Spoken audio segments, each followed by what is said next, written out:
Buenas noches. Bueno, hoy día voy a hablarles de dos compuestos químicos llamados anhidrido carbónico y óxido de carbono. Empecemos por el primero. El anhidrido carbónico es un gas cuyas moléculas están compuestas por dos átomos de oxígeno y uno de carbono. Su fórmula molecular es CO2. Es una molécula lineal y no polar, a pesar de tener enlaces polares. Esto se debe a que, dada la hibridación del carbono, la molécula posee una geometría lineal y simétrica. Su representación por estructura de Lewis es OCO. Como parte del ciclo del carbono, plantas, algas y cianobacterias usan la energía lumínica del sol para fotosintetizar carbohidratos a partir del dióxido de carbono y del agua, expulsando oxígeno como desecho de la reacción. Sin embargo, las plantas no pueden hacer la fotosíntesis por la noche o en la oscuridad, desprendiendo una cantidad menor de dióxido de carbono debido a la respiración celular.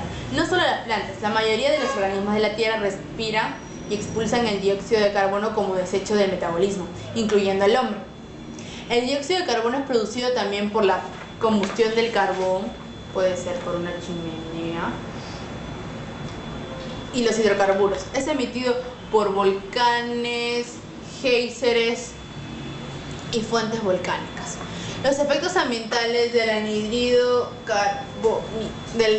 carbónico atmosférico generan un creciente interés. Actualmente existe una fuente de controversia sobre el calentamiento global y una relación que el CO2 tiene con este. El dióxido de carbono es un importante gas que regula el calentamiento global de la superficie de la Tierra, además de ser la primera fuente de carbono para la vida en ella. Su concentración en la atmósfera se ha mantenido constante desde el final del Precámbrico hasta la Revolución Industrial, pero debido al crecimiento desmesurado del calentamiento global y de la combustión de combustibles fósiles, la concentración se está aumentando, incrementándose y causando un cambio climático antropogénico. Sin embargo, los argumentos de que el dióxido de carbono es el principal causante del calentamiento global o incluso tenga una relación con esta están en duda. Uso médico del anhidrido carbónico. Como agente de insuflación para cirugías y a laparoscópicas. Esta es laparoscópicas. ¡Tarán! Laparoscópicas. Como agente constante de la radiología. Como agente para ventilación en las cirugías, en tratamiento de heridas craneales y úlceras agudas y crónicas, en tratamientos estéticos y en tratamiento de problemas circulatorios.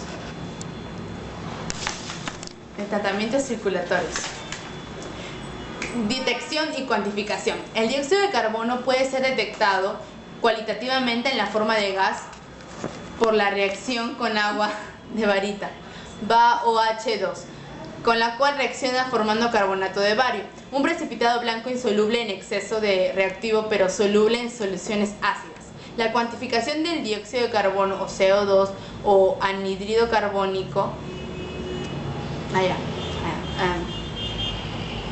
se hace por métodos ácido-base en forma indirecta y por métodos instrumentales mediante infrarrojos. Resumiéndolo, el anhidrido carbónico también proviene del humo de los carros, también puede provenir de el humo que sale del hornito, produce el calentamiento global, que es desviamiento, no importa.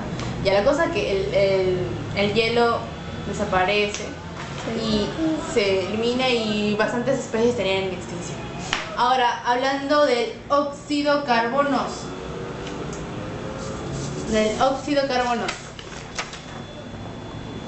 Es un gas. Espérate. El óxido carbonoso. Es un gas incoloro, inodoro y tóxico. De hecho, en los Estados Unidos es la principal causa de muerte por intoxicación. Es un producto proveniente de la combustión incompleta de hidrocarburos. Su molécula se compone de un átomo de carbono y un oxígeno, CO. ¿Por qué el óxido carbonoso representa un riesgo para la salud? Si se lo inhala, el monóxido de carbono reemplaza el oxígeno para que las células necesitan para su funcionamiento. El óxido carbonoso del aire se acumula rápidamente en la sangre, causando síntomas similares a los de la gripe, tales como jaqueca, fatiga, náuseas, mareos, estados de confusión e irritabilidad. A medida que aumenta su concentración, el SEO produce vómitos, pérdida de conocimiento y finalmente daño cerebral y la muerte. Las personas que sufren de problemas cardíacos son particularmente sensibles a SEO, pudiendo experimentar dolor de pecho si sin nada realizar un ejercicio.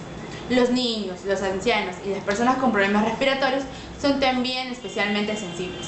El óxido carbonoso produce trastornos en individuos sanos, afectando las funciones motoras, la vista, la destreza manual, la capacidad de aprendizaje y de realizar tareas complejas. En 1992, en 20 ciudades de los Estados Unidos con una población total más de 14 millones de habitantes, los niveles de monóxido de carbono superaron los estándares de la calidad del aire, fijados por las autoridades federales. ¿Cómo se forma el óxido carbonoso? El óxido carbonoso proviene de la combustión de hidrocarburos. Entre las fuentes de generación de CO más comunes podemos mencionar artefactos del hogar como hornos, neveras, secarropas, o sea, planchar, hornillas, calentadores de agua y sistemas de calefacción, así como también chimeneas de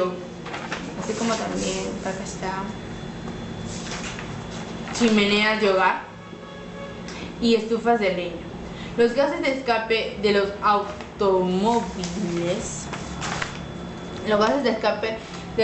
automóviles y de las cortadoras de césped también contienen CO y pueden penetrar a su casa a través de las paredes o puertas si se deja un motor encendido en un garaje lindero. En los Estados Unidos, las 2/3 partes de las emanaciones de CO provienen de los medios de transporte, siendo la principal fuente de emisión los vehículos que circulan por las autopistas. Como ya lo mencioné, el carrito acá, las autopistas, ya. En las zonas urbanas, las emanaciones de los caños de escape de vehículos superan el 90% de la contaminación total por monóxido de carbono. ¿Qué medidas se han tomado para controlar el nivel de óxido de carbono? La Ley del Aire Puro confiere al gobierno federal y los gobiernos locales la responsabilidad de regular el control de la contaminación proveniente de centrales energéticas, fábricas y otras fuentes fijas. Por su parte, la Agencia de Protección del Medio Ambiente, EPA, tiene a su cargo el control de la contaminación procedente de fuentes móviles. El programa para vehículos de la EPA ha tenido un solo éxito considerable en la reducción de las emanaciones de monóxido de carbono. Hacia 1975, la mayoría de los autos estaban equipados con conversor catalítico, que transforma el CO en CO2, reduciendo la emisión del primero en más de un 80%. A principios de la década del 80, los fabricantes introdujeron conversores más sofisticados, así como computadoras incorporadas y sensores de oxígeno, para manera de optimizar la eficiencia de los mismos. Actualmente los vehículos emiten un 90% menos de óxido carbonoso a lo largo de su vida útil que los de la década del 60, lo que ha dado lugar a una reducción de los niveles del mismo, a pesar del gran aumento del número de vehículos y del kilometraje recorrido. Sin embargo, el incesante aumento de la circulación que las proyecciones indican hará que los niveles de monóxido de carbono comiencen a aumentar nuevamente, a menos que se utilicen dispositivos de control de emisión aún más eficaces. Otra manera de reducir la emisión de CO consiste en agregar compuestos oxigenados a la gasolina, los que contribuyen a optimizar la relación aire-gasolina, favoreciendo así la combustión completa. Los compuestos oxigenados, los comunes, son los alcoholes y los derivados. ¿Cómo puedo y proteger a mi familia?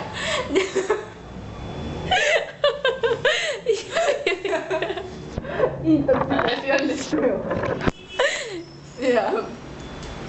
¿Está bien? Sí. De la intoxicación del CO. La Comisión de Seguridad de Bienes de Consumo CPSC recomienda instalar al menos un detector de CO en cada hogar. Este es el detector.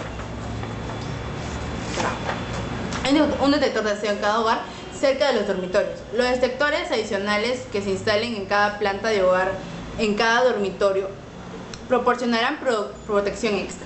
Instala un detector que figure en la lista de Underwriters Laboratories, Inc. UL, y que posea una alarma sonora audible.